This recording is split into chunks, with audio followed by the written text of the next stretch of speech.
الحمد لله رب العالمين. أما بعد، هذا كتاب أمراء البلد الحرام لرئيس العلماء وشيخ الخطباء مفتي الشافعية في مكة السيد أحمد بن السيد زيني دحلان المتوفى سنة 1304.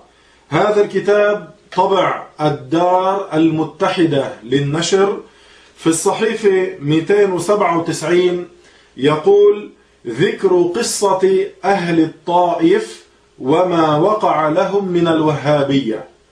ثم يقول: ولما دخلوا أي الوهابية الطائف قتلوا الناس قتلا عاما، واستوعبوا الكبير والصغير والمأمور والأمير والشريف والوضيع، وصاروا يذبحون على صدر الأم الطفل الرضيع، وصاروا يصعدون البيوت يخرجون من توارى فيها فيقتلونهم، فوجدوا جماعة يتدارسون القرآن فقتلوهم عن آخرهم حتى أبادوا من في البيوت جميعا، ثم خرجوا إلى الحوانيت والمساجد وقتلوا من فيها، ويقتلون الرجل في المسجد وهو راكع أو ساجد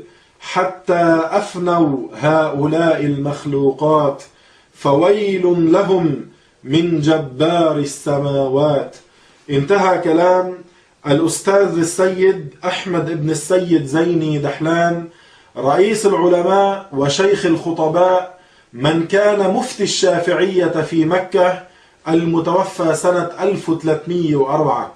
هذا تاريخ الوهابية الأسود، ولو أردنا أن نتتبع جرائمهم عبر السنين لطالت أخبارهم ولجاءت في مجلدات كثيرة، ولظهر لنا أكثر أن الوهابية لا يوقرون كبيرا ولا يرحمون صغيرا، لا يستحون من الله ولا يستحون من العباد، يخربون ويدمرون ويفعلون كل هذه المنكرات باسم الإسلام، والإسلام منهم براء.